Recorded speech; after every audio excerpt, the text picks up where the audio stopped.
Good evening, everybody, and welcome to this evening's council meeting for Tuesday, the 16th of March. East Gippsland Shire Council acknowledges the Gunai Kurnai, Monero and the Bidwell people as the traditional custodians of the land that encompass East Gippsland Shire. We pay our respects to all Aboriginal and Torres Strait Islander people living in East Gippsland, their elders past and present. 1.2 on our agenda tonight is apologies, and we have an apology from Councillor Sonia Buckley. 1.3, declaration of conflicts of interest. Councillors, are there any declarations? I see none. Item 1.4 is the confirmation of the minutes. This is the minutes of the meeting held on Tuesday the 23rd of February 2021. Be confirmed. Councillors, do I have a motion? Thank you, Councillor Greeson. Seconded, Councillor John White. Is the motion opposed? Does anybody wish to speak for or against the motion? If not, I put the motion to the vote. All those in favour? Thank you. The motion is carried. The next meeting of Council will be on Tuesday, the 13th of April 2021, to be held at the Corporate Centre, 273 Main Street, Bairnsdale, commencing at 6 o'clock. 1.6, requests for leave of absence. Mr CEO, have we received any requests? None received, Mayor. Thank you. Item 1.7 is request to speak about your community project, and we have none this evening. Item 1.8 is public question time, and we do have one question. Mr CEO, thank you. Thank you, Mayor. Yes, I have one question from Kevin Hargrave of 367 Main Street, Bairnsdale. He's asked that I read the question, and the question reads, why has my complaints about bin misplacement not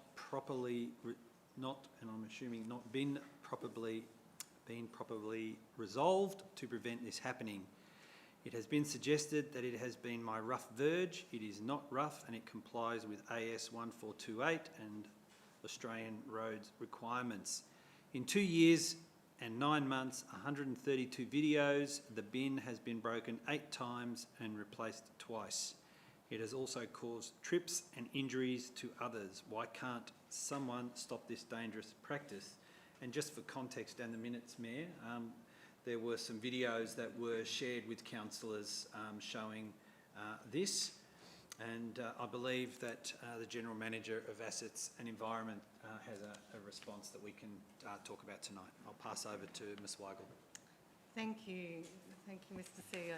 I can assure councillors that we have taken this complaint quite seriously, and we have investigated the videos that have been provided to us.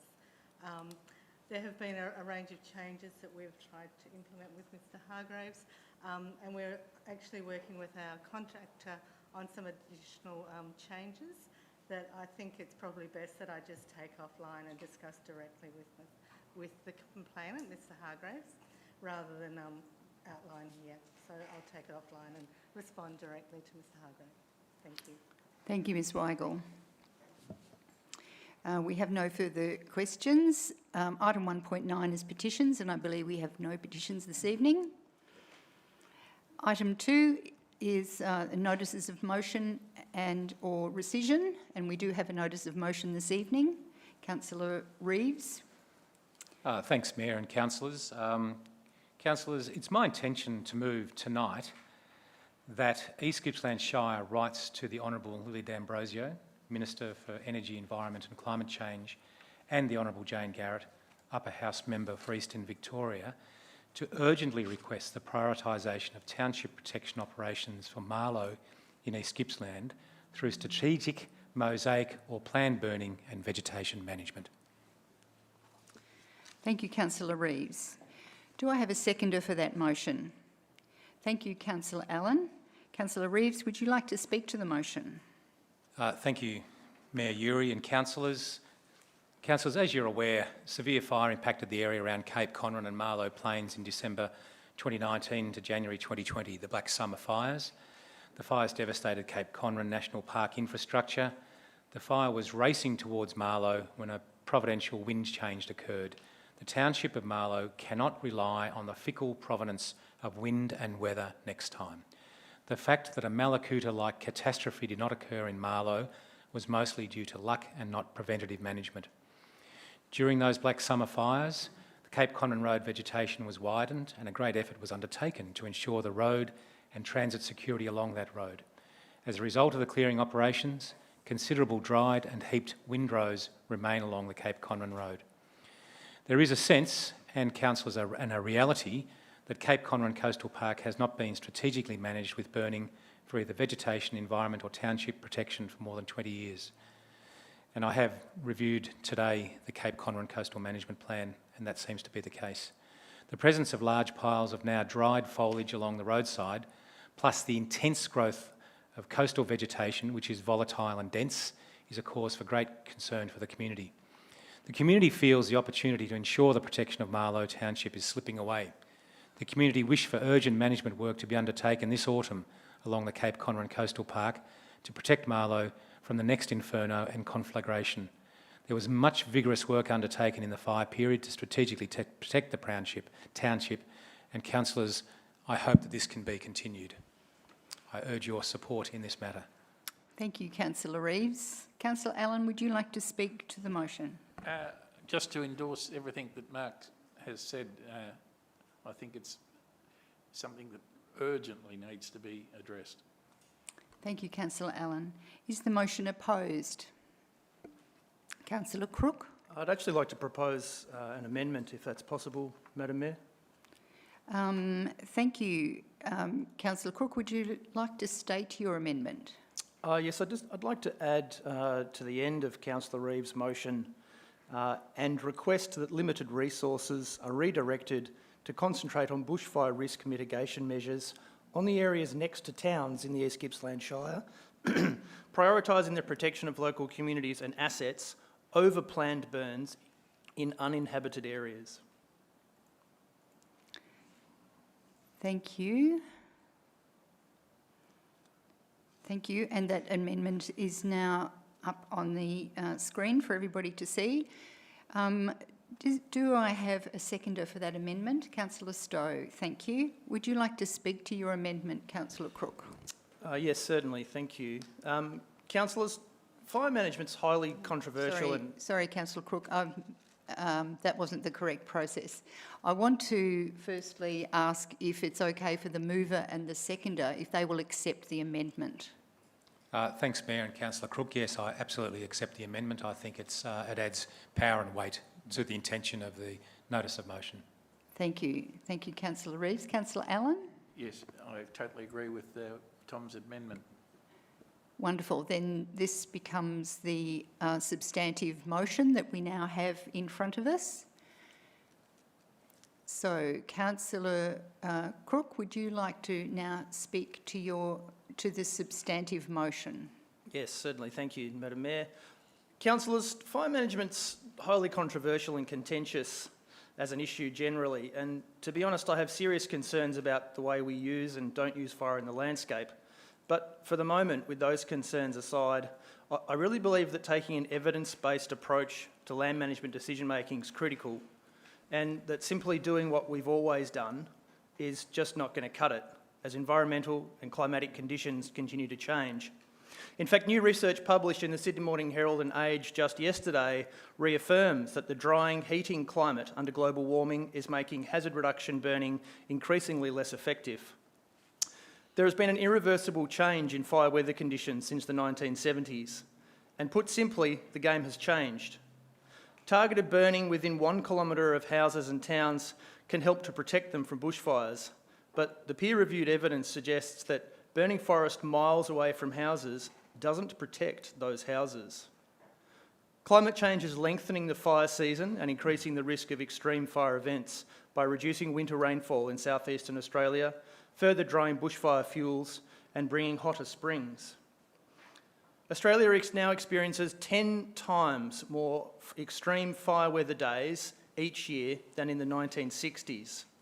Global warming has hugely reduced the effectiveness of fuel reduction burning, particularly in extreme fire danger weather days, and it's critical that we base our risk management measures and land use decision making on the evidence and the research.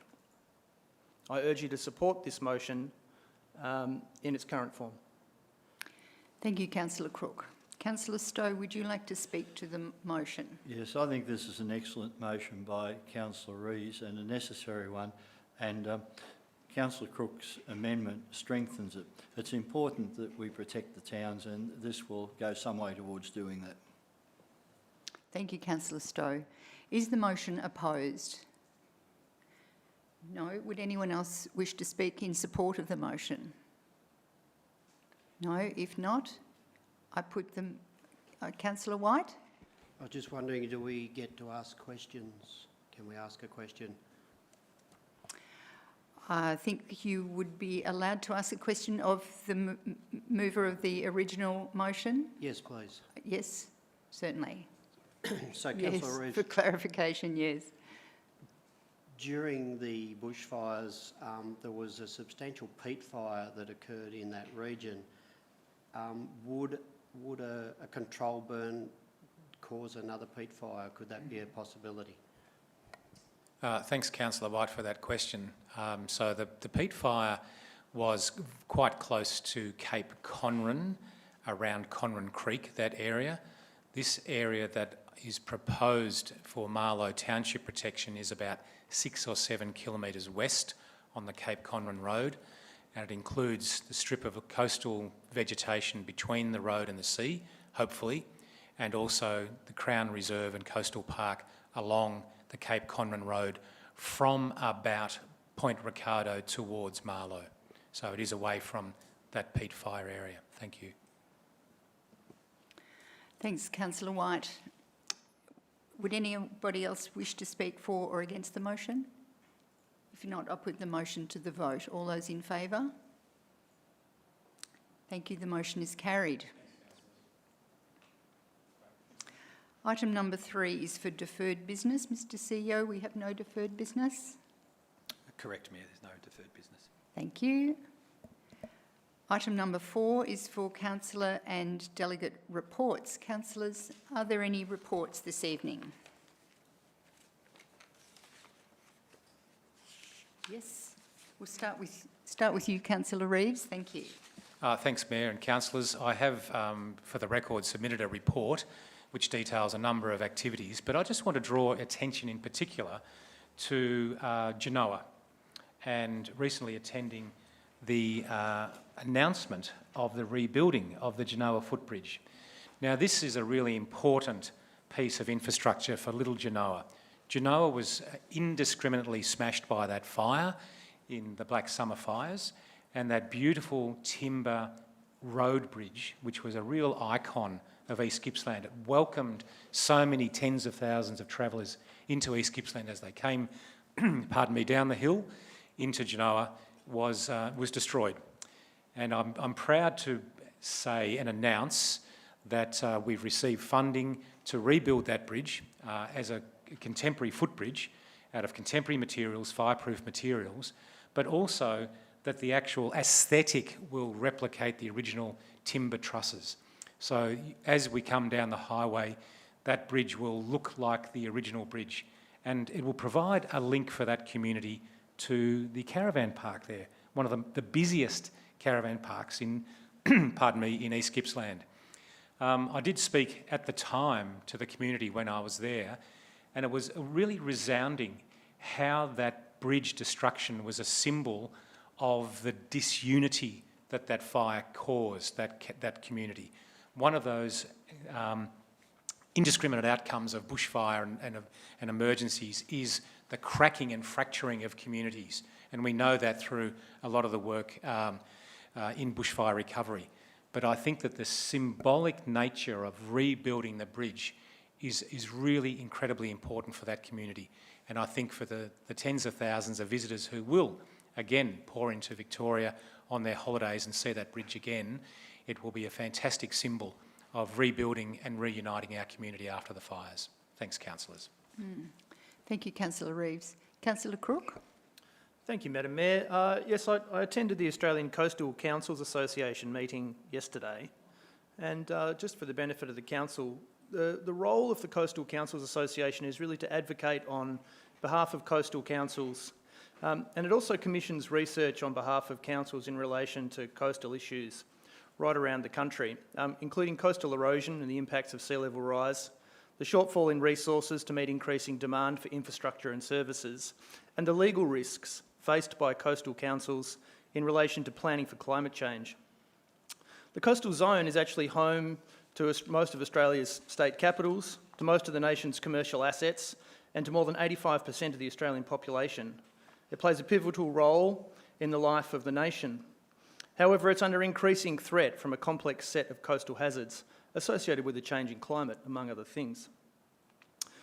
So the Coastal Council does a number of important things, and to further the work of the Coastal Councils, we're proposing a memorandum of understanding with the South Australian Coalition of Councils as well to further strengthen that group.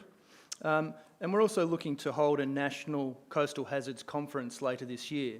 But as you'd appreciate with COVID-19, that's been a little bit challenging. So we're still working through the particulars on that, but I'll certainly keep Council updated on the developments as they arise. Councillors, I also had the pleasure of attending a couple of our council planned community consultation sessions over the last couple of weeks. One in Orbost and also one in Bairnsdale. Both were well attended, and I note that when asked what people value most about our region, without exception, we were told that it is the natural environment and our lifestyles which emanate from these natural assets which people value most highly. People are also, not surprisingly, concerned about bushfire recovery, employment, and the challenging changes created by the decline and effective collapse of traditional industries who have been unable to compete or deliver sustainable jobs growth to our rural towns. But councillors, there's also an air of optimism coming from these places like Orbost, which is looking to the future and doing its best to embrace these changes, no matter how hard they are. These forums no doubt provide us with an insight into where our communities want us to lead them, and I look forward to seeing the outcomes of these community engagement sessions being incorporated into our council plan for us to deliver together over the next 4 years. Thank you, Madam Mayor. Thank you, Councillor Crook. Councillor Greason, you have a report? Yes, thank you, Madam Mayor. I attended the same community meetings, community engagement for council plan meetings, and just want to endorse what Councillor Crook has said. Just say I thought the discussions were very constructive, and particularly in Orbost, people very keen to revitalise the town. And as Councillor Crook mentioned, they're talking about the importance of the environment to do that. I also had the pleasure of attending Care Emergency Loss at the East Gippsland Art Gallery that Mayor Uri opened. That's CARE's short for Concerned Artists Resisting Extinction, and I do recommend it to people to go and have a look at some of the wonderful art that's being produced by these people. It's a great exhibition. And a number of us went to see Archie Roach, and you know, consummate musicians and deep storytelling between songs. It was just beautiful, and very special to see Lakes Entrance and Bairnsdale Elders there.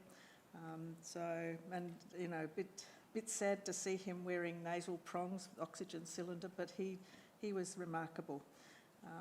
So that was good. And the East Gippsland Timber Milling Project was launched at Sarsfield, and that's a very exciting project too, a joint effort by Rotary and Lions, which is pretty rare, but brilliant project.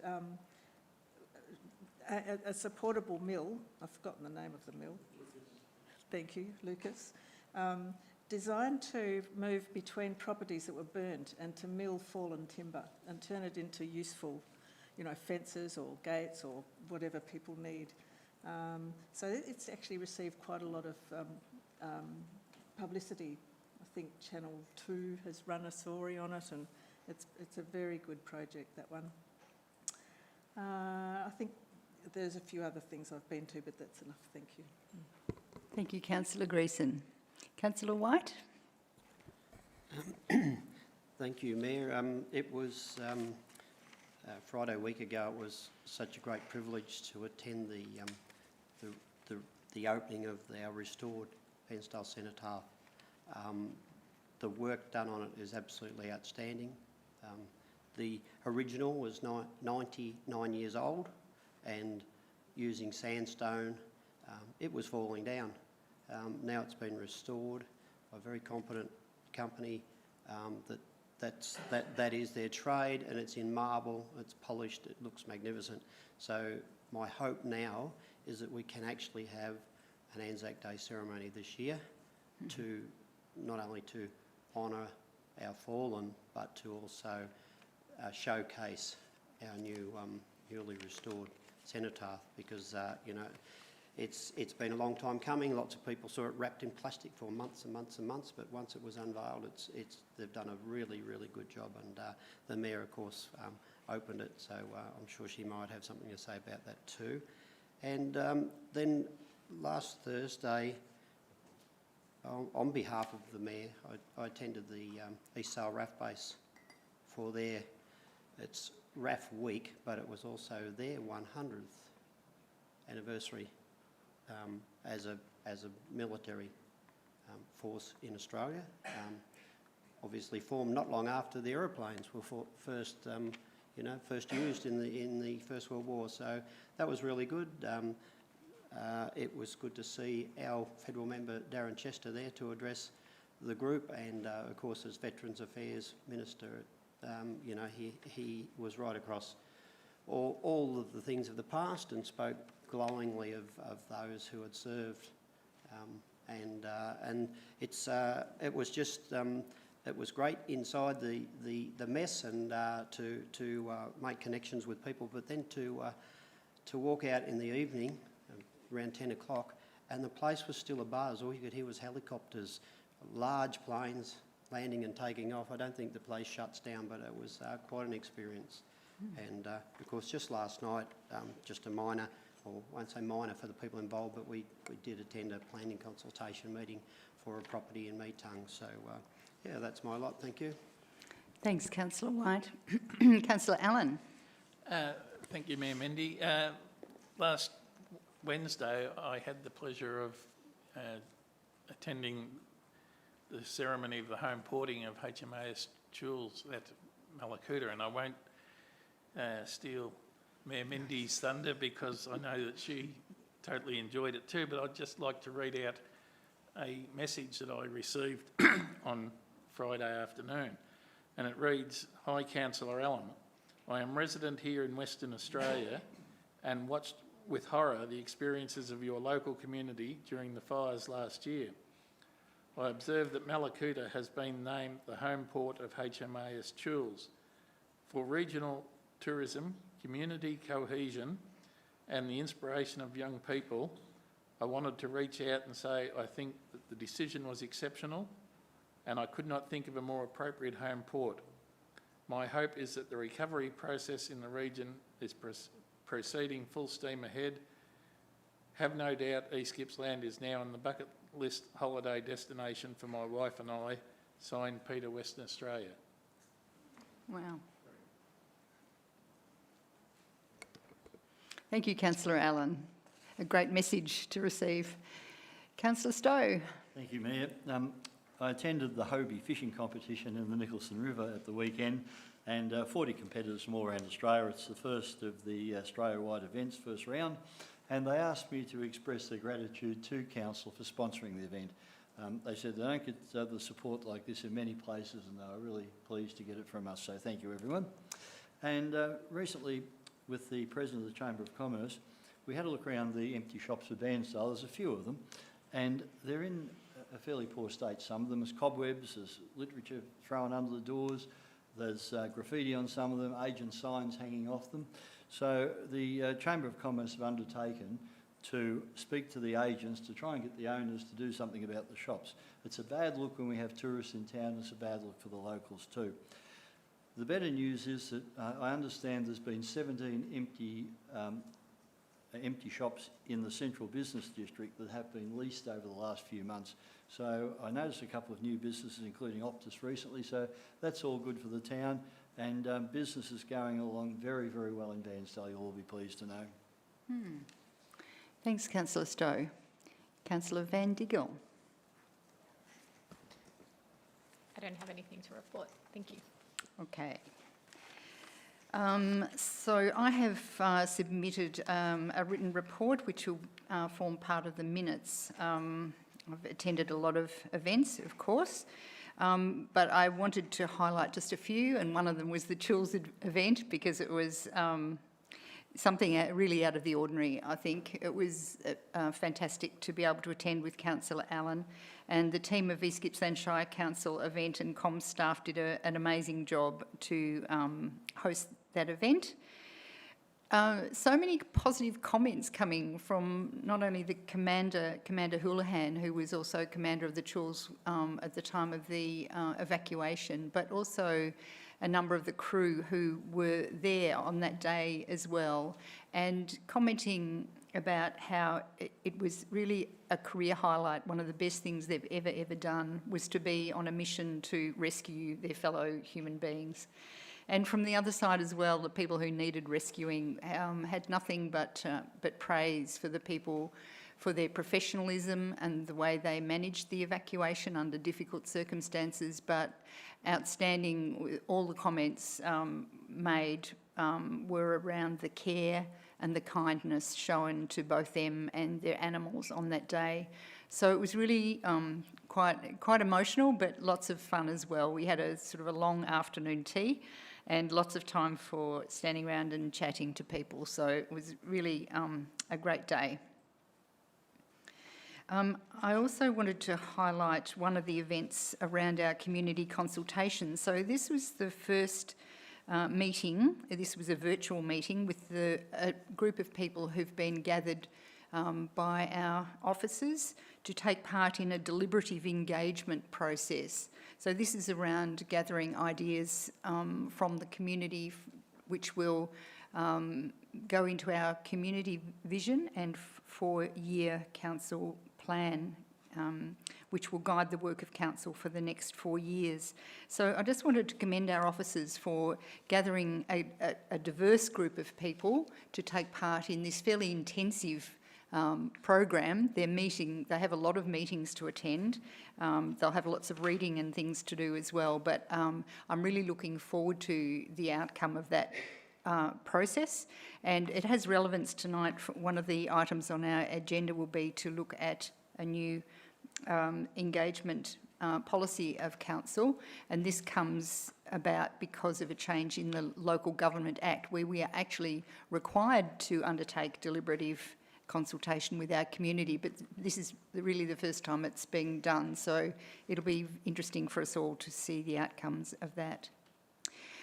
There are a couple of other things. I wanted just to highlight something that's coming up in the near future.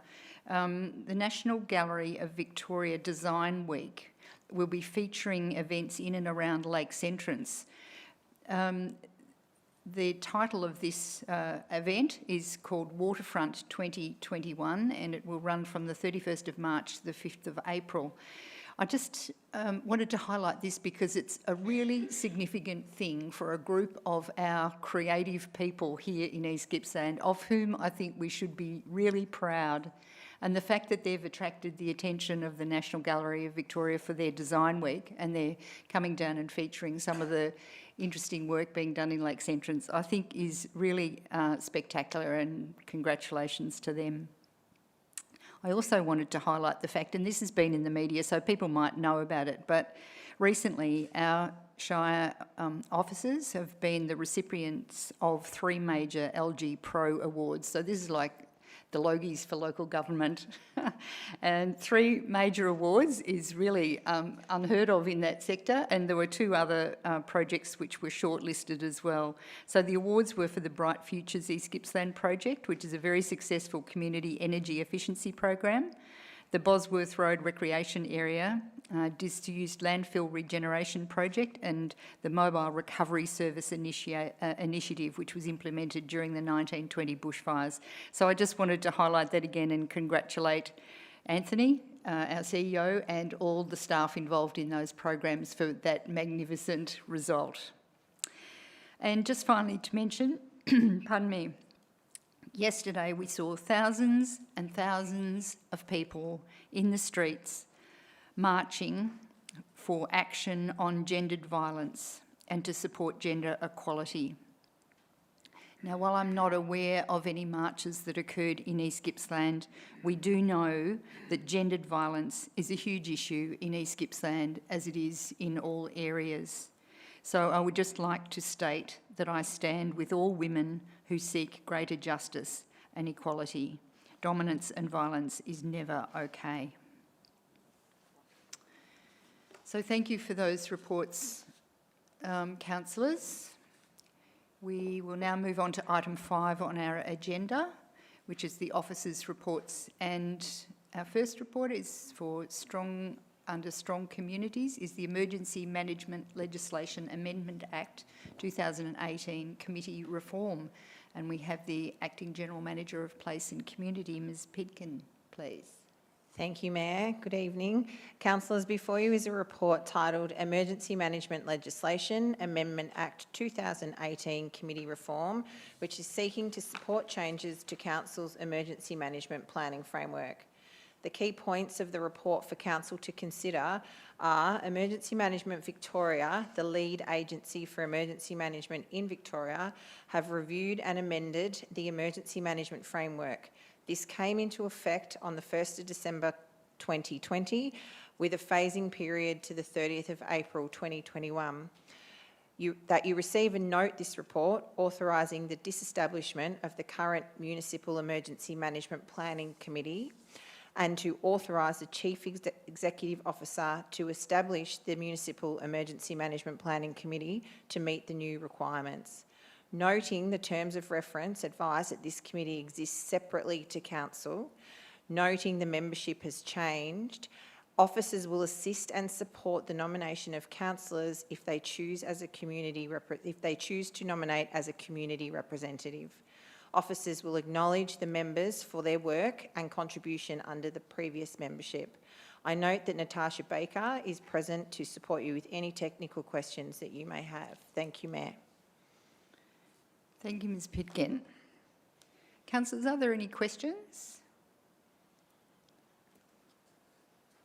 I have one which is a very easy one, I think. I just wondered how the previous members of this committee who are now retiring, how will they be acknowledged? Will that be Council's role to do that? Yes, that's correct. So we're in the process of arranging letters to go out to acknowledge the work that they've done previously. Wonderful, because I know a lot of people have contributed a lot of time and effort into this committee. Thank you. Councillors, if there are no further questions, there is a recommendation in front of you. Do I have a motion? Thank you, Councillor Crook. Do you have a seconder? Councillor Greason, would you like to speak to the motion, Councillor Crook? I'll certainly just briefly, Madam Mayor. Look, obviously, emergency management is a critical function. We would all appreciate that after our recent natural disasters and certainly moving into the future, that having these things in place in the best possible way is really important, and this is an update to those systems, so I welcome this. Thank you, Councillor Crook. Councillor Greason, do you wish to speak to the motion? No, I have nothing to add, thank you. Thank you. Is the motion opposed? Would anyone else wish to speak for the motion? Thank you, Councillor Reeves. Thanks, Mayor. I was just going to note, councillors, that the strategic document, the Victorian State Emergency Management Plan, is a really comprehensive document, and the adoption of that, I think, as a statewide and then a regional and local planning document, I think is a really fantastic move in terms of being able to better manage strategically emergencies across the state and be able to move resources if and when they're required, and to also form that common language in response to emergencies, planning, preparation, also recovery. No, it's a really good move. Thank you, Councillor Reeves. Would anyone else wish to speak either for or against the motion? If not, I'll put the motion to the vote. All those in favour? Thank you, the motion is carried. Item 5.1.2 is the adoption of Council's community engagement policy. And again, I'll hand over to Ms Pitkin. Thank you, Mayor. Councillors, before you is a report seeking your endorsement to adopt Council's community engagement policy. The salient points of the report for Council to consider are that the policy has been developed with consideration to the Local Government Act 2020, in particular changes to engagement principles and the introduction of deliberative engagement. The draft policy was presented to the previous Council at the August 2020 meeting and was approved at that time for public consultation. No significant feedback was received during the consultation period. However, Council does have the opportunity to review and update the policy in future if and when the need arises. Whilst the policy hasn't been formally adopted, Council is currently undertaking a range of community engagement which aligns to the principles of the new Act. This report is presented for your consideration. Thank you, Mayor. Thank you, Ms Pitkin. Councillors, are there any questions? I see no questions. If there are no questions, do you have a recommendation in front of you? Do I have a motion? Thank you, Councillor Reeves. Do I have a seconder? Thank you, Councillor Van Diggle. Would you like to speak to the motion, Councillor Reeves? Thanks, Mayor. Councillors, this represents a really important move forward as a result of the Local Government Act 2020, but in terms of the way we go about community consultation. And councillors, a number of you spoke about the start of deliberative consultation with our council plan, and that should give us a great cause for optimism around the adoption of this process, which is at the real heart of this engagement policy, is deliberative consultation. So I'm pleased to see this, and I think it will represent, hopefully, but I'm confident of it, a change in the way the community interacts with council and has the ability to actually influence council decisions, which is us, governance, and therefore council's ability then to deliver the services that are required for the community. Thank you, Councillor Reeves. Councillor Van Diggle, would you like to speak to the motion? Thank you. I've got a few notes here because, as you guys know, community engagement is my job and it's my passion. So I just wanted to say that I'm really excited that this is being adopted, and of course I stand by it 100%, but I do really hope there's a lot of, I've seen this policy before and it seems to be, I don't want this to be a tick of the box sort of exercise. So for me, another comment I wanted to add is that often people refer to certain demographics as hard to reach, and we can't go out and consult with certain communities because they're a hard to reach community. But I think with this policy, we really need to lose that sort of mindset and ensure that everybody in our community does get a chance to have a say, and that this isn't just adopted because it's part of the Local Government Act, that this really needs to be taken seriously. A lot of councils have a specific community engagement worker, and I'm not sure if we have that, but we need to go out and consult about a lot more than we currently are doing. I've had a lot of conversations recently with people that say, I've been begging to have a say about certain things and I'm not involved in that process. So I think this is the fantastic start, but just if we can get this right and really adopt it, then I think we'll be building a lot of trust with the community. So that's what I had to say. Thank you, Councillor Van Diggle. Is the motion opposed? Would anyone else wish to speak for or against the motion? Councillor Crook? I'd like to speak for the motion, Madam Mayor. I think the way that community engagement is now framed under the new Local Government Act is really welcome, but it's also a challenge. It's a challenge to us as a council to engage with, as Kirsten has said, all the sectors of our community, some of which are much harder to engage with than others. But it's also a challenge to our community to engage with this council process, because it's only when we hear from our communities what their wants, needs and desires are that as elected representatives of those people, we can act on those. So I welcome this approach, and I put the challenge to both the councillors, the council and the community to engage with it wholeheartedly so we can get the best outcomes for everybody. Thank you, Councillor Crook. Does anyone else wish to speak either for or against the motion? If not, I put the motion to the vote. All those in favour? Thank you. The motion is carried. Item 5.1.3 is the planning application 486/2020/P, the use of land for informal outdoor recreation, mountain bike trails and native vegetation removal, Omeo Mountain Bike Park. And we do have a speaker to this item. Thank you.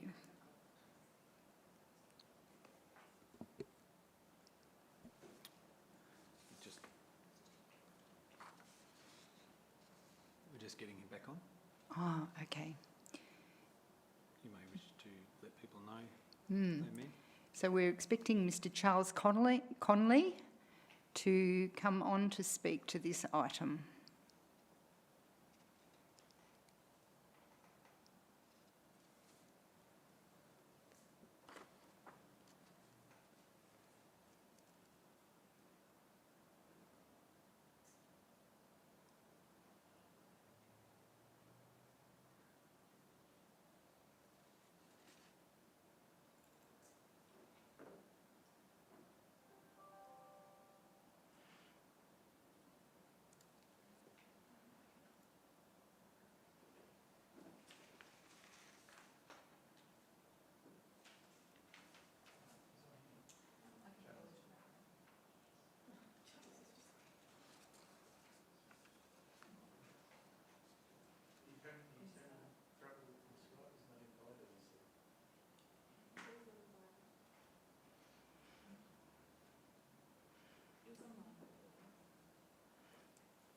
Just to let people know that we're just having a little bit of technical difficulty here, getting Mr. Conley online.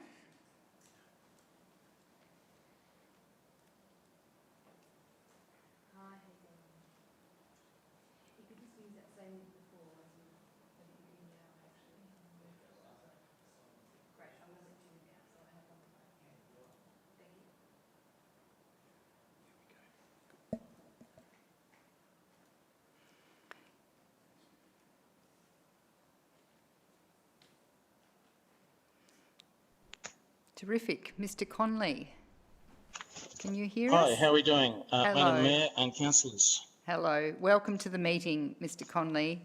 So would you like to speak to us now? I think you have 5 minutes. Yes, I would love to. Sorry, I'm having a little trouble with the audio, but I'll do my best. Can you all hear me clearly? We can hear you loud and clear. We can't see you, but that's probably preferable if the line's a bit dodgy. So I'll switch the video on, it's not working. that's fine. We can hear you well. All right, I'll switch the video off. Oh, hang on, I've just showed up. Okay, can you all hear me? We can, yes. Okay, so this mountain bike park, I can speak for hours on it, but I'll do my best to be in 5 minutes. Now, this project takes about 2,000 acres of leased land off me and my family. I am in discussions with Delk about, I don't know, some alternatives which aren't very good, but the other thing that this project does is it puts some tracks around my block. Originally they were going to put a car park there until I made a fuss. I find this, very uncomfortable in terms of it's supposed to be a nice, quiet, private block, and I'm going to be surrounded on 3 sides. But the big thing is our leases. That is taking away some of our drought resilience. Now, I have never tried to stop this project. I have constantly tried to work around the situation, and you know, I've done my best to work with the planners. I've taken them and shown them things. And I have said from the day one, from absolute day one, that I do not wish to lose the leases. I have offered to share. So you know, the mountain bikes don't affect me. Nothing that I have wanted to do causes an issue to the mountain bike, except for a realignment of some tracks, which I objected to also from day one. And 3 days after they put the ribbons up, I actually I got in touch with, because I only found them 3 days afterwards, I got in touch with Stephen Clines, and I got basically what was a non-answer, and essentially they were going to put the tracks there and just totally ignore me. So something the councillors are probably not aware of, it requires, for the project to succeed, it requires access through our private land to the offset area. Now, they want to take 2,000 acres off their lease, surround me with tracks, populate the area with a lot of people, which, you know, obviously makes us uncomfortable anyway. And oh, by the way, can we access through your private land? Well, I don't think we can allow that. Not the way that this has gone down. So yeah, that's my basic thing. The other thing is horse riding. Most of the other locations where mountain biking has taken over a given area, they've kicked out all the horses, anyone on a horse. This town, you know, Pony Club was on that very hill where they want to build all these tracks. I have property, my family has property at the top of that hill, you know. So, yeah, what I would request of the council is this planning permit not be approved in its current form. Now, please let me make myself very clear. I'm not trying to stop this track, this development, this park. But the way it is, and the way that we've been treated, and everything that's happened to us to date, and what we are losing, I beg the council to not approve the permit in its current form. The changes I'm asking are relatively minor, in my mind anyway. I don't think they necessarily agree. If anyone wants to speak to me more, they are more than welcome. I have spoken to Arthur Allen a little bit. I've spoken to Trevor Stowe a little bit, Councillor Trevor Stowe. So yes, if anyone wants to speak to me more, you know, Miss Van Diegel, if she would like to speak to me, if you'd like to come and visit me, I'll take you around. I'll show you. I'll show you what our issues. I know Miss Van Diegel's a mad keen mountain biker. I will show you what the issues are. But yeah, in its current form, it distresses me greatly, a lot. And there's no agreement yet with DELP as to exactly what to do about this loss of lease land. We've had that lease in our family for 83 years. And yes, to lose that reduces our resilience during hard times, certainly stops my ability to expand anywhere. I mean, we used to use the lot. We use some sections, particularly around my little block, we still use extensively, yet they still want to put tracks right there. So. All right, Charles, look, thank you very much for outlining your concerns. I have a question here for you. Councillor Stowe would like to ask you a question. Is that okay? Absolutely. Thank you. No problem at all. Charles, a couple of quick questions. How many freehold acres do you own, if you don't mind me asking? Me personally, or the farm? Well, is it one and the same? No, well, it depends whose name the title's in. Me personally, I have a little corner acre block, which No, was the farm, how the farm big in that case. Sorry? The farm. The farm is about 2,000 acres. 2,000. Okay, and you stand to lose 2,000 lease acres. How many head Correct. of cattle would you run on that second 2,000 acres? Depends on the year, an awful lot. During the drought, it could be all of them. Could be all of them. It depends where the grass is. But I appreciate that that's a valid question. In a bad year, could be the whole lot. In a reasonable year, like, you know, the last year or so, not very many. Would you like me to have, well, I can't even think I could Did you average have it another out. question, councillor Stowe? I did have a look at it up there, and you weren't home when I was up there, but the land you look like using, to me, seemed fairly marginal country, very steep, not much grass on it, mainly treed. Is that a fair assessment, or did I miss something? That's not that's an assessment. Fair. Well, there are patches in there that we still use. So, yes, we do use it. Yes, we rely on it, particularly in drought times. You would be correct in your assumption, however, that a lot of it is not great grazing land.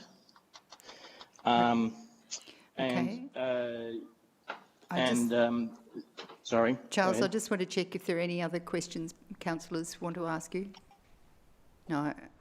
Councillor Crook? Councillor Crook would like to ask you a question. Hi, Charles. It's Tom Crook here. I did speak to you on the phone, but it was a little while ago, so I'm not surprised that you've forgotten about that. Charles, you're saying that you've been totally ignored in this process, and I understand you're feeling a bit hard done by.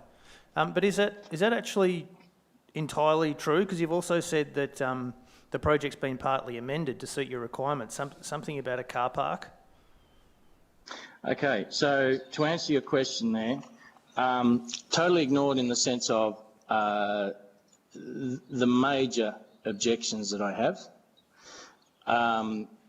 I have consulted, they've come and seen us a few times and basically nodded their head. I didn't even find out until a couple of months ago that they planned to remove me from my leases. I was always under the assumption, and I always did my best to work with them, that we would be able to share this land.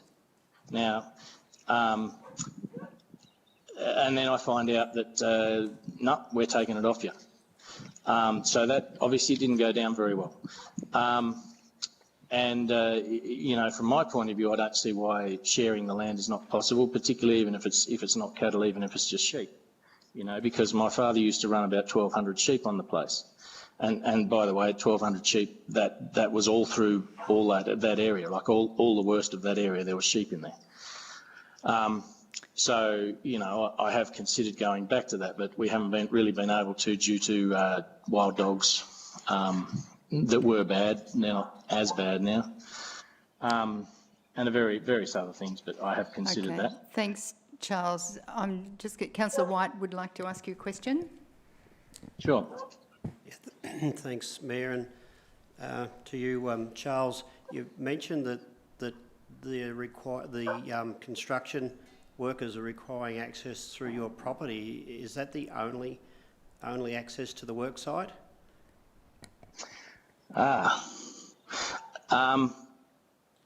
It is the only decent access to that work site. Mm-hmm. Okay.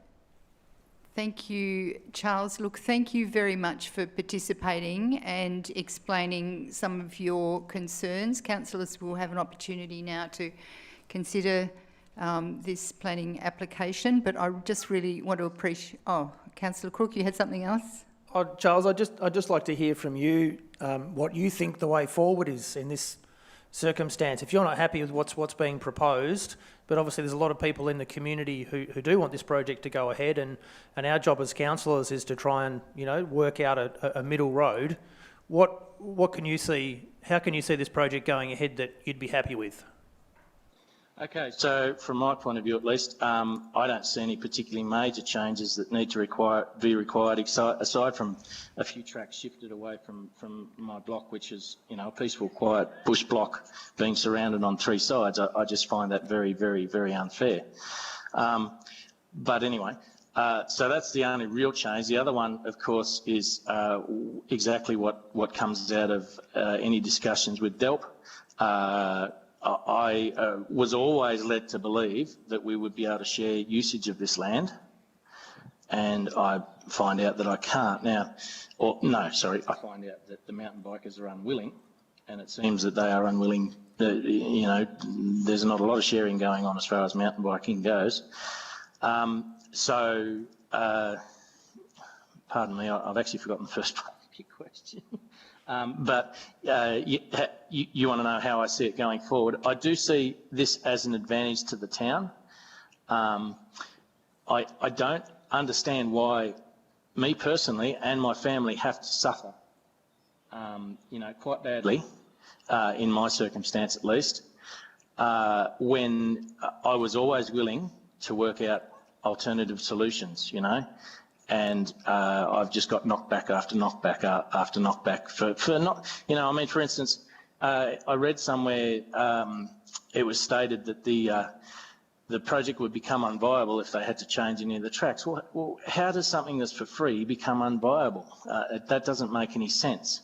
And regularly I get told, "Oh, you're too late, you're too late." But I've been saying this since day one, you know, and I said so every single time these guys came and saw us.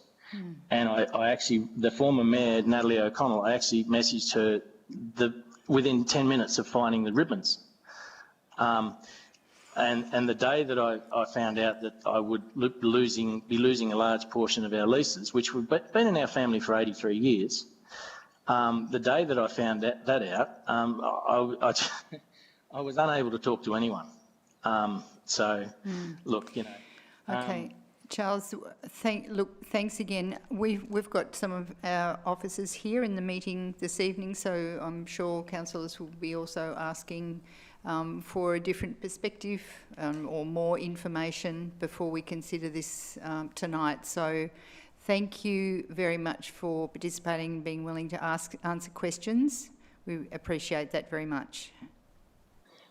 Thank you very much, councillors, and Madam Mayor, I do appreciate your time tonight, and I do appreciate you listening to me, and I will just reiterate, I'm not trying to stop the project. I'm not. I really seriously am not. But I have some issues that they affect me greatly, so I would hope you take those into consideration. Thank you so much for listening to me. Thanks, Charles. Thanks, guys.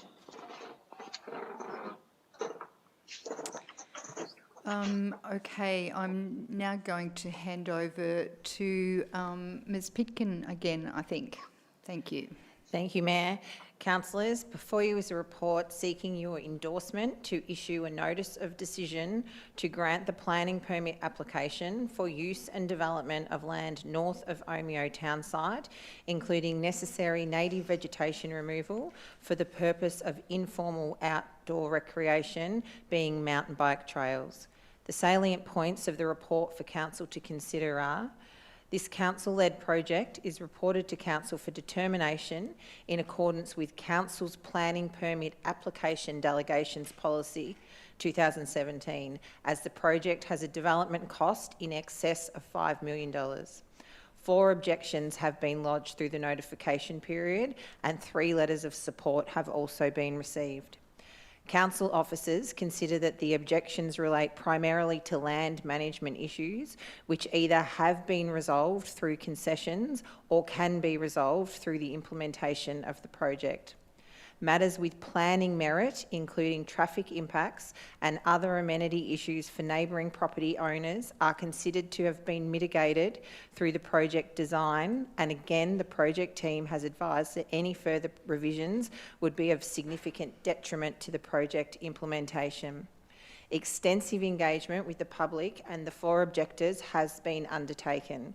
It is considered that no further amendment can be made and that the net benefit of the project to the community is a significant supporting consideration. The proposal ultimately, when considered on its planning merits, is consistent with the East Gippsland planning scheme and is therefore worthy for support and the granting of a planning permit. Also present at this evening's meeting is Acting Manager Planning Nicole Reynolds and Coordinator Statutory Planning Robert Pringle, who will be happy to respond to any questions that you may have. The report is considered for your consideration. Thank you, Mayor. Thank you, Ms Pitkin. Councillors, are there any questions? Councillor Crook. We heard from Mr Connolly that the preferred access to at least a section of this land is through his private land.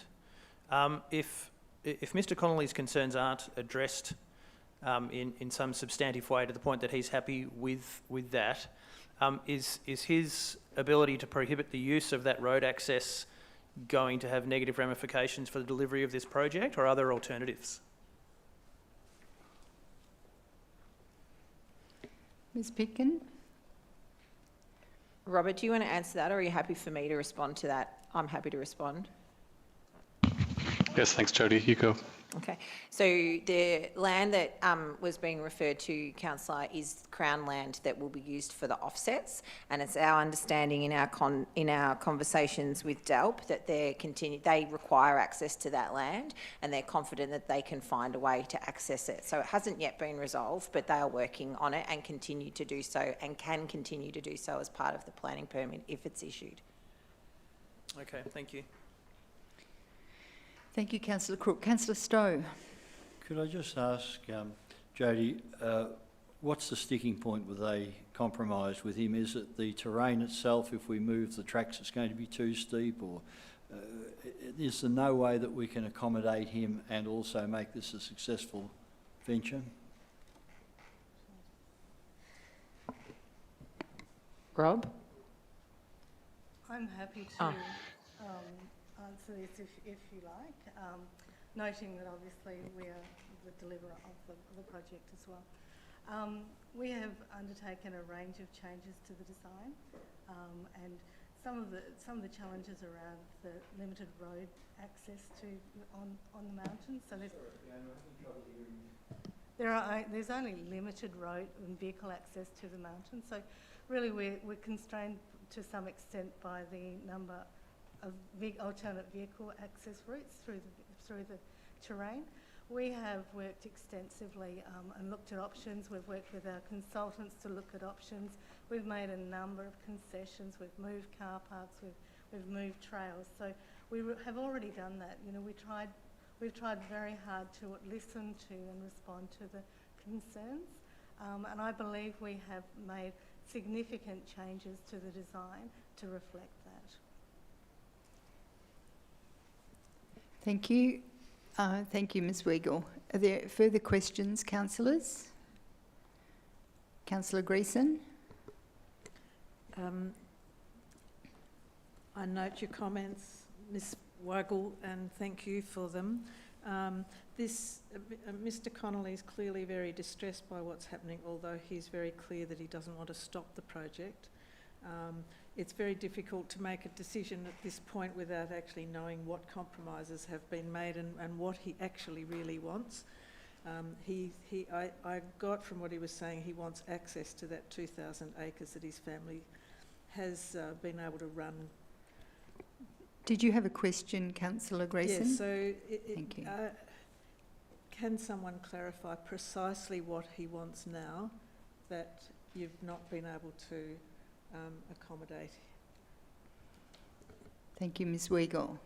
Again, one of the main is this shared access. So it is Crown land, which he has a grazing lease over. So we've been working with the Crown land for 3 years on this, and looking at those routes and looking at access to the Crown land.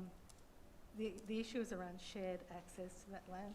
Now, it's for safety, we cannot have cattle running on the same piece of land where we have mountain bikers. So it's come down to a safety issue, an occupation, a safety of both Mr Connolly's cattle and also people mountain biking. We cannot have shared access.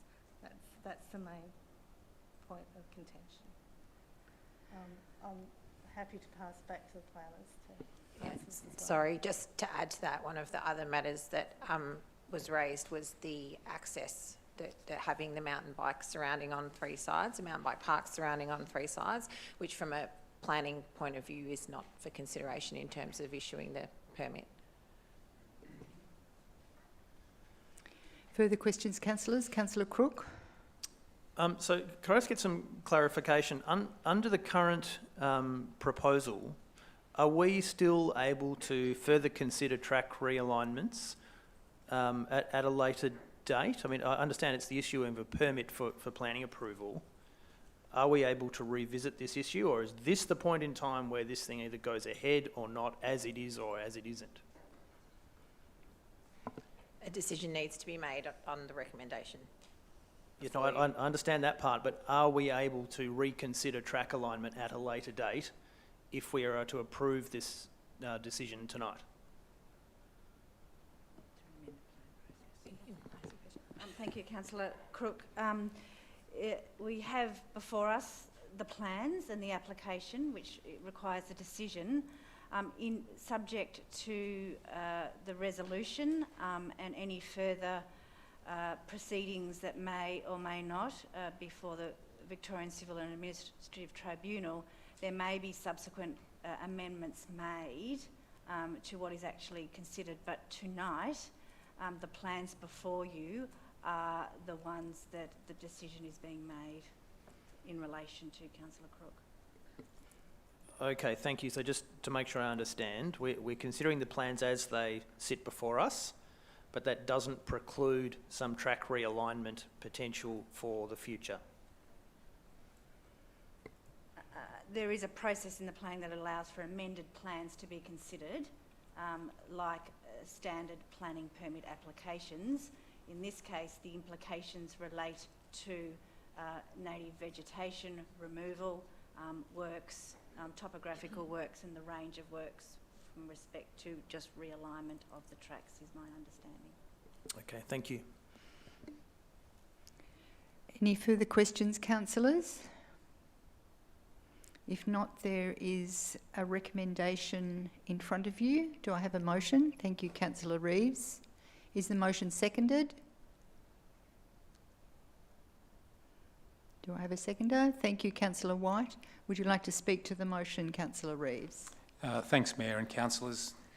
Councillors, this particular project represents one of the most significant economic development opportunities in this part of Victoria.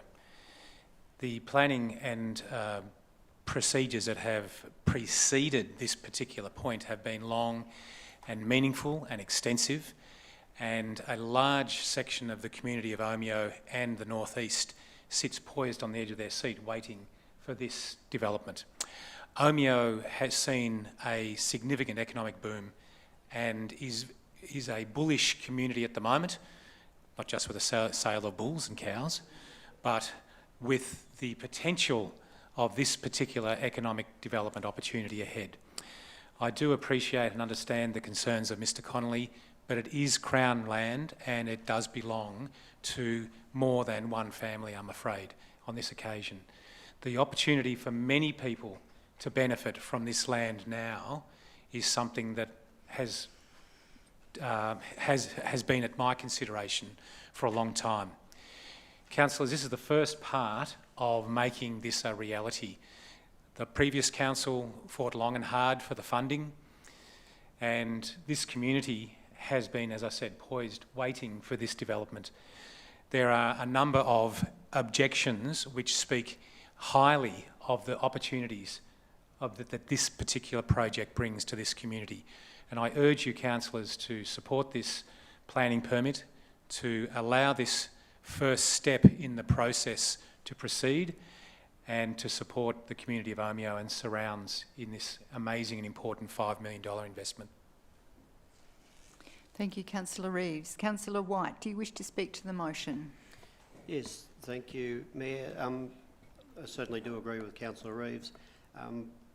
You know, Omeo is, benefits from the winter months with people who drive through to the snowfields, but this provides a continuation of visitors to Omeo in the summer months, and that's something that they will benefit greatly from. It's a very large investment, and I'm I've probably been a person that said, well, you know, some of the funding that comes to the Shire for different projects, most of it is spent around the coast, and I look forward to seeing funds going to other parts of our Shire, and particularly for a township like Omeo, which is basically has to rely on agriculture for most of its income, and that can be up and down. And you know, with this investment, I'm just saying that you know, we need to get behind the people of Omeo,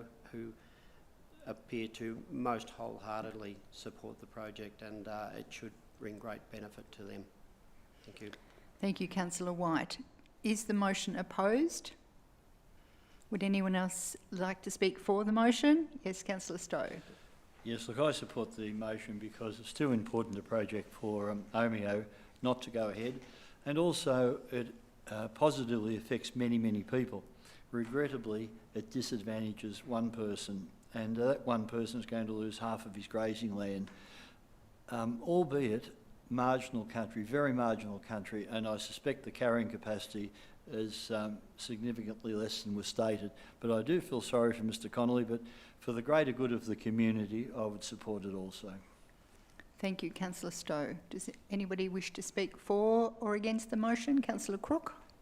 Yes, much as my heart goes out to Mr Connolly, and I appreciate that in his circumstance he stands to lose out, at least initially, from the development of this project, I concur with the other councillors that this is a major development for our region, and probably one of the first of a kind that is really paving the way for the future economic prosperity of our more remote and rural communities. It's a really important development, and one that will hopefully employ many, many people in a sustainable way for many, many years. So I welcome it, but I do understand Mr Connolly's concerns. But I would also suggest that being in such close proximity to the development, should he embrace it, he could probably actually be one of the main benefactors also. Thank you, Councillor Crook. Any other councillor wish to speak for or against the motion? If not, I put the motion to the vote. All those in favour? Thank you. The motion is carried.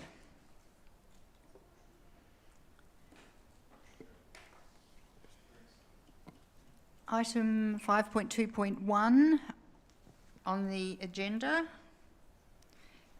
is the ending and amending of Section 173 legal agreements, Kings Cove and Paynesville. So we're over to Ms Pitkin again. Thank you, Mayor. The purpose of this report is to seek a decision of council in relation to 11 formal applications to amend and/or end in part a series of 173 agreements under Section 178A of the Planning and Environment Act following the execution and completion of the appropriate public notice requirements. The important points of this report for council to consider are: council has prepared separate proposals to amend and/or end each of the 11 agreements. Council has decided to take action because it is a party to the agreements, and this is a significant issue facing a large number of landholders. Proposed to the agreements remove obligations to comply with the guidelines and therefore remove the need to obtain approval from an architectural review committee or architectural review panel. The deregistration of these companies means that landowners cannot currently obtain the required approvals from either the ARC or the ARP under the agreements. The practical effect on the ground is that houses on vacant lots cannot be built and existing buildings cannot be extended without breaching the agreements. The amendments also translate aspects of the guidelines into the amended agreements. This is a practical way to give ongoing effect to the guidelines, even though the approval of the ARC or ARP will no longer be required. Public notice has been undertaken. Officers have received 2 written objections to 3 applications. Officers recommend that the agreements are amended and ended as proposed in the applications. There is considered to be a net community benefit by council assisting with the resolution of the current circumstances. Again, Acting Manager Planning, Nicole Reynolds, is present and very familiar with this matter. She will be happy to answer any technical questions that you may have. The report is presented for your consideration. Thank you, Mayor. Thank you, Ms Pitkin. Councillors, any questions? Councillor Reeves? Thanks, Ms Pitkin. So you just made the comment then that the net community benefit, that means there's some disadvantage but more advantage. Is that correct? So what are some of the disadvantages then? Thank you, Ms Reynolds. Thank you, Councillor Reeves, for the question. The disadvantages raised in relation to the written objections relate to potentially some concerns about the nature of the requirements, carrying forward from the guidelines to making them requirements within the legal agreements with respect to some of the aspects were considered to be overly restrictive, moving them from guidelines into the amended the legal agreements themselves. But overall, that expression of net community benefit is that the benefit outweighs, in this case, any negative. Thank you, Councillor Reeves. Thank you, Ms Reynolds. Any other questions, councillors? If not, there is a recommendation in front of you. Do I have a motion? Councillor Stowe, thank you. Do I have a seconder? Yes, sure. Thank you, Councillor Reeves. Councillor Stowe, would you like to speak to the motion? Well, only to say it seems to be necessary and seems to be sensible. It passes the pub test. Thank you. Councillor Reeves, would you like to speak to the motion? Well, I agree with Councillor Stowe. I don't think I need to go to the pub to actually see that it's common sense. The requirements of the original agreements with entities that no longer exist seem extraordinary, so let's move on. Thank you, Councillor Reeves. Does anybody... is the motion opposed? Does anybody wish to speak for or against the motion? If not, I put the motion to the vote. All those in favour? Thank you. The motion is carried.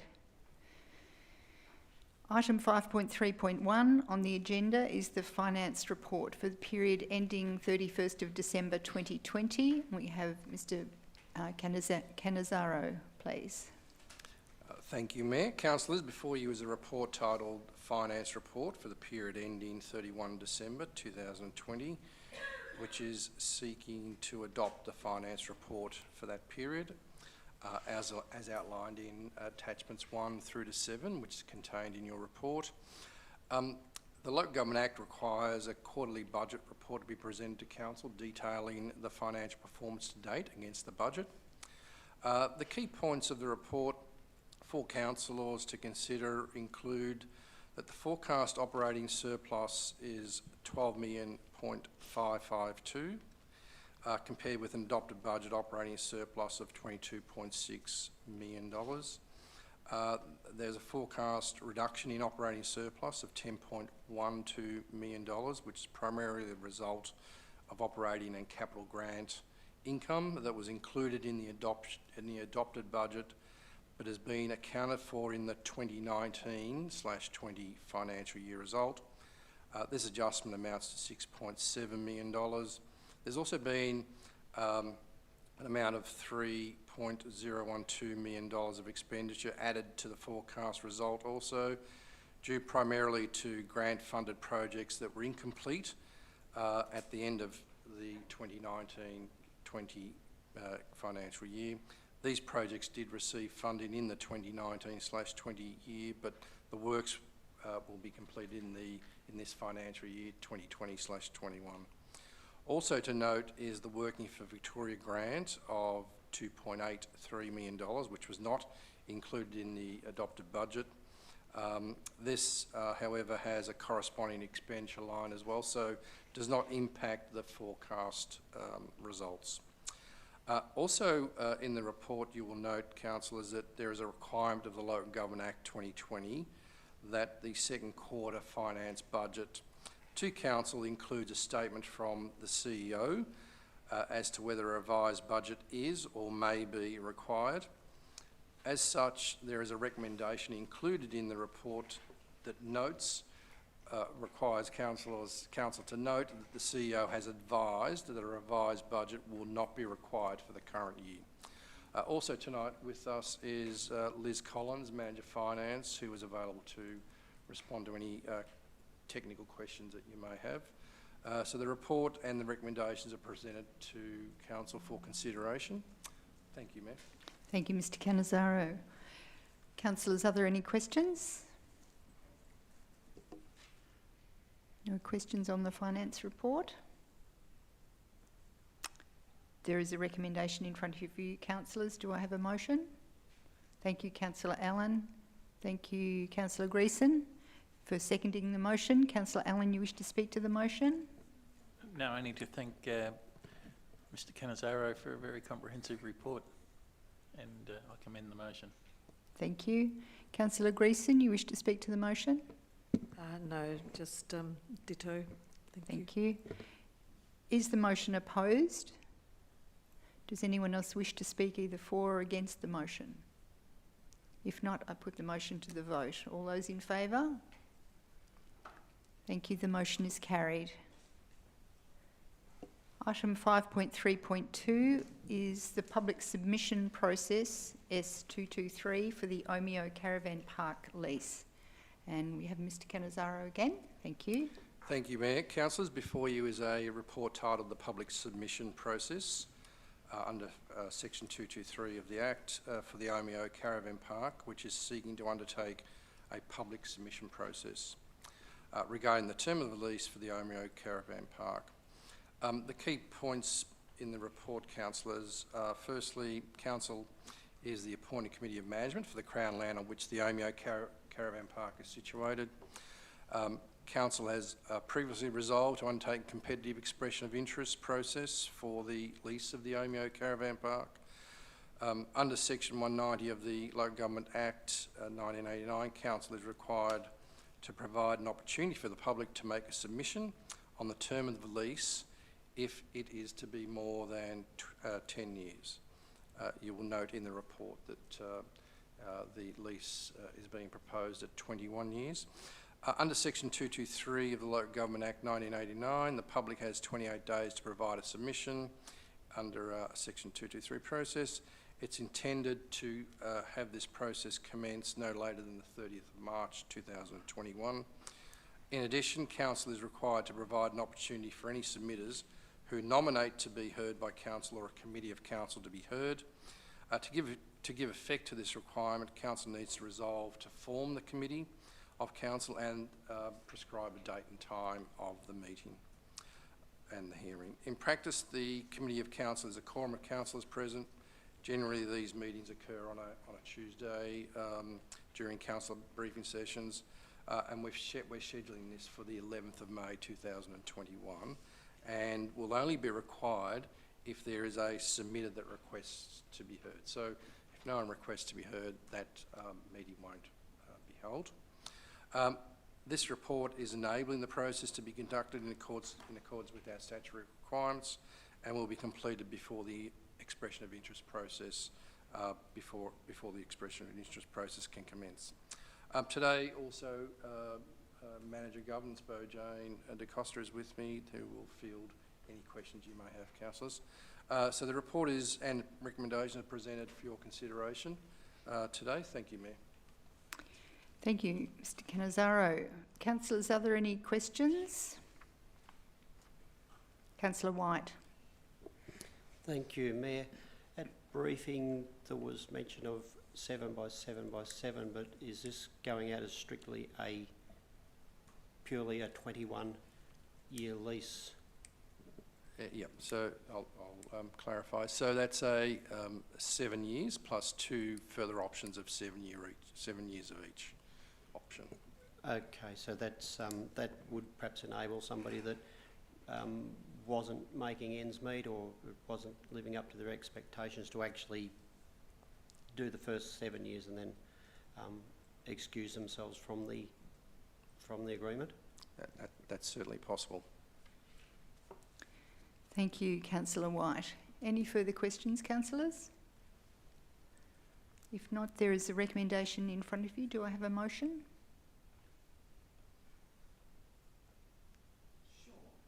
Thank you, Councillor Reeves. And Councillor Greason, Councillor Greason, you'd like to second the motion? Councillor Reeves, would you like to speak to the motion? Yeah, thanks, Mayor and councillors. So my understanding is we're actually going out to the public to ensure that this is the right thing to do, to have a 21-year lease. So we're not actually awarding anything, we're actually asking, is this the right thing to do? And if that is the case, then we'll take the next step by June, I think it is, by the looks of it, 1st of June 2021. Thanks, councillors. Thank you, Councillor Reeves. Councillor Greason, would you like to speak to the motion? I think this is a constructive and transparent approach. Thank you. Thank you. Is the motion opposed? No. Does anybody else wish to speak for or against the motion? No. Then I'll put the motion to the vote. All those in favour? Thank you. The motion is carried. Item 5.3.3, the mayoral and councillor allowances for 2021 to 2024. Mr Cannizzaro, thank you. Thank you, Mayor. Councillors, before you tonight is a report titled Mayoral and Councillor Allowances for 2020-24, which is seeking to undertake a public submission process of the allowances for the Mayor and councillors under Section 39 of the Local Government Act 2020. The key points for Council to consider in this report are the Local Government Act 2020 stipulates that the Victorian Independent Remuneration Tribunal will determine the mayoral and council allowances upon the request of the Minister. Until such time, the Act does make provisions for the continuation of the methodology used in the 1989 Act, which involves Council determining the allowance for the Mayor and councillors within 6 months of the election, of the general election, or by 30 June 2021. Council must also provide an opportunity for the community to comment on the proposed allowances. So the Minister has determined that there will be no increases in the allowance levels across Victoria in 2021.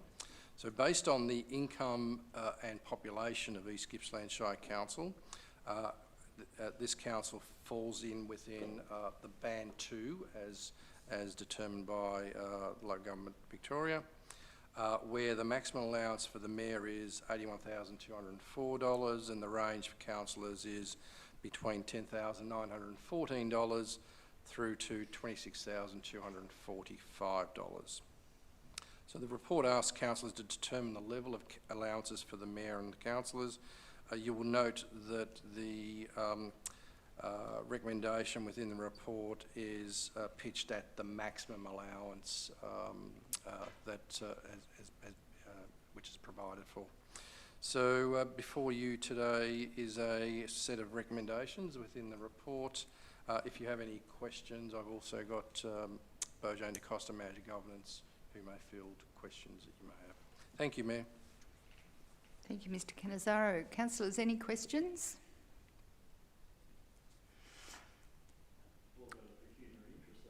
Yes, that's true. If there are no questions, councillors, there is a recommendation in front of us. Can I have a motion, please?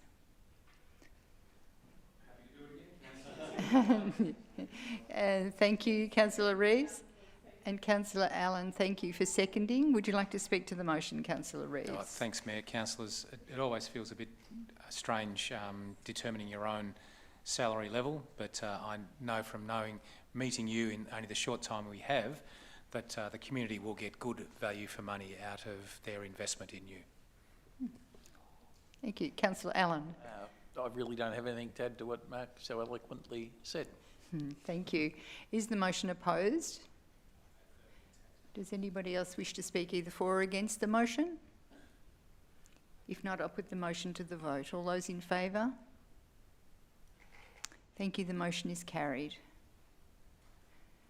Mr CEO, we have no urgent and other business this evening?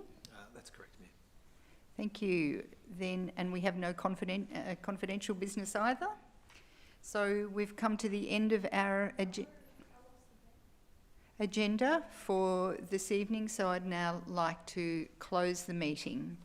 Thank you very much for your attendance and attention, councillors and Mr CEO, executive and staff. Thank you.